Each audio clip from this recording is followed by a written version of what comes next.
Before going further and deeper into Kundalini Reiki, it's important for us to understand what is Reiki energy. Reiki is a form of energy healing which utilizes the universal energy which is transferred through the practitioner to the recipient in order to encourage healing.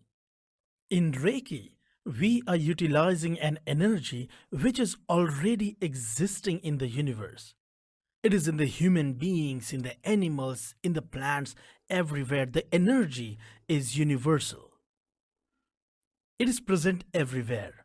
But in Reiki, what we do is we simply become a medium to transfer this energy to the recipient. This universal energy has many names. For example, in Chinese, it's called Qi. In Japanese, it's called Ki. In Hindu religion, in Indian mythology, it is called prana. Or normally, many people call it a life force. So, this universal energy has always existed. There is nothing new in it. In fact, the evidence of use of this energy or the energy healing is also found in the history and the mythologies. For example, if you read Bible, you'd have seen many miracles where someone touches Jesus Christ or touches the clothes of Jesus Christ and Jesus Christ turns back and tells that person that go, your faith has healed you. You see, Jesus Christ could feel that someone had touched him and the energy had left him. So, if you see, there are already evidences. If you look at any other religion, let's say Hinduism, you look at the pictures of the Hindu gods and goddesses, or you look at the picture of Buddha, they all are blessing with one hand raised. What does it mean? It means that they are blessing others by transferring this universal energy. They were not calling it Reiki, but at the end, it was the energy that was being transferred. The incidences of healings and such miracles exist in all the cultures and all the sacred books and all the mythologies. Even if you look at many other historical books or many other mythological books, you'll find these kind of miracles where the energy was transferred.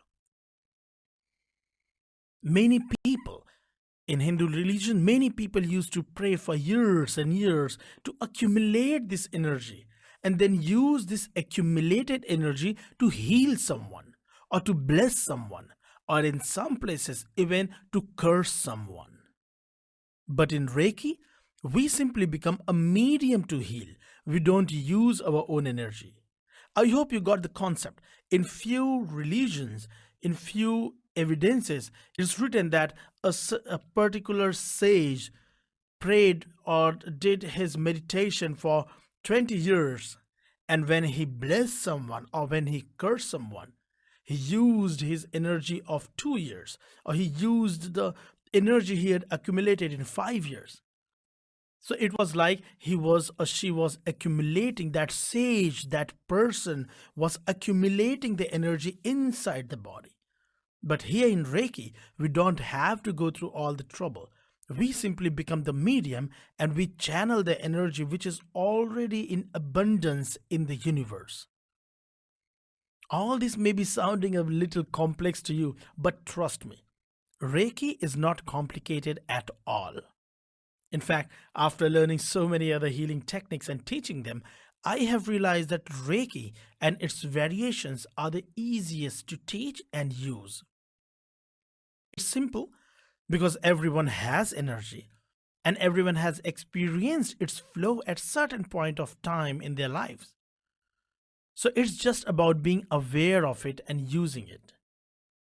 Now you may think that you don't remember experiencing Reiki to flow, right? Let me explain it. Let me simplify it. Forget the term Reiki for now. Just remember the term energy at this point of time, okay? Have you ever experienced that you are traveling in a bus or in a train and you are sitting close to someone who is a stranger or maybe even a known person. And you may realize that when you entered in the bus, you were very energetic, you were awake, you were stimulated, and you were conscious. But just after 15 or 20 minutes of sitting close to that person, you start feeling drowsy or sleepy.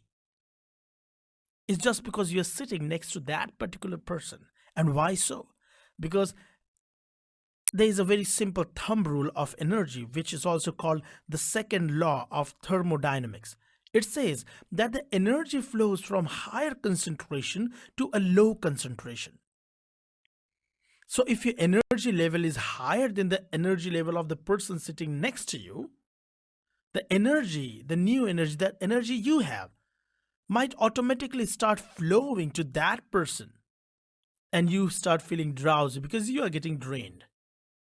Similarly, you may have also experienced that you have been feeling a bit tired or drowsy, and you just sit next to a person in a bus, or sit next to a colleague or priest, anyone, or sit next to a very energetic person, and all of a sudden you start feeling better. You feel that all that tiredness, all that drowsiness has gone. You start feeling energized. Why? Because that person energy level at that point of time was higher than your energy level, and that's why you started absorbing that energy and you started feeling good. The same concept works in the holy places. Why do people go to the churches to pray, or the mosques to do namaz, or gurudwara, or to temple to do the prayers? It's simple, because the energy level at those places is so high that when you go in there, the energy automatically starts flowing in you and it starts healing you. Now, if we talk about Reiki or any variation or any type of Reiki, there are three important things for effective healing. Make sure if you have these three things, if you have mastered these three things, definitely you are going to heal no matter what.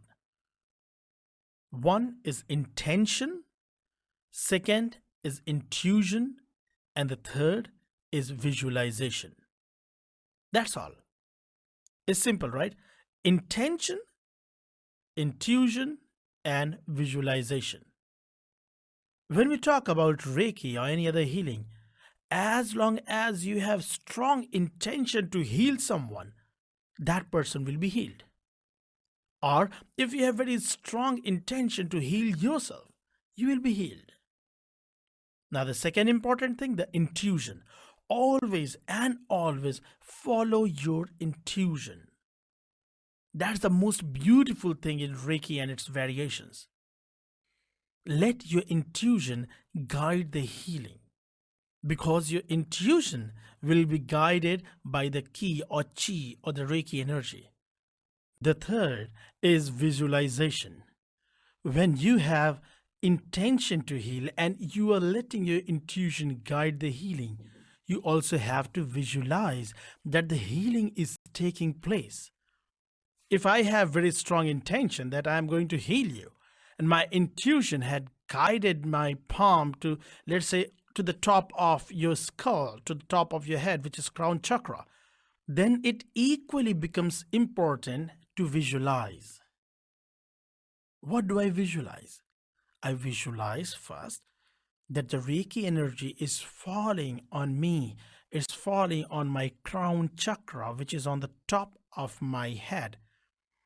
And then the energy is going inside my body, filling my whole body with the energy, and then coming out through my palm.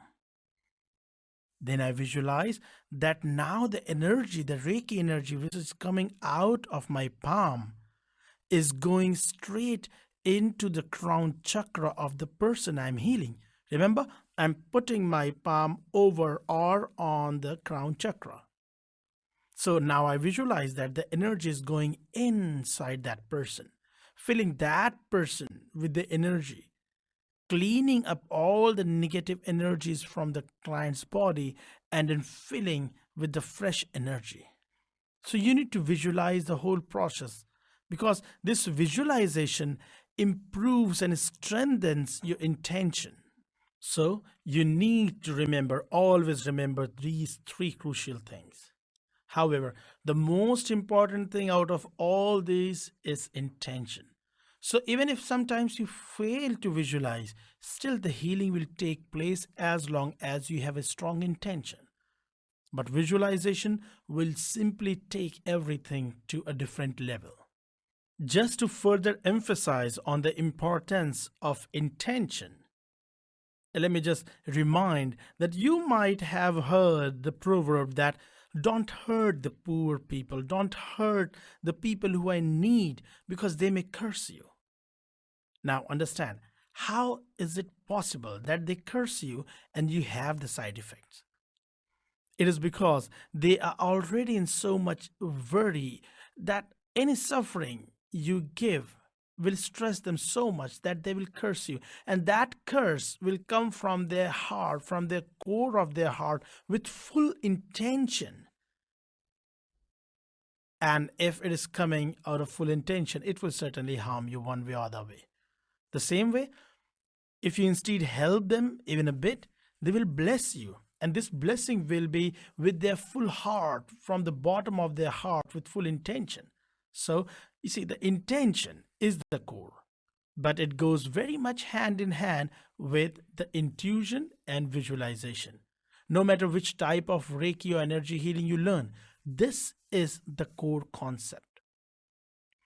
Now, let's get back a bit into the history of Reiki. If we talk about the history of Reiki practice, I would say it was rediscovered. Why rediscovered, not discovered? Because Reiki always existed. The healing always took place.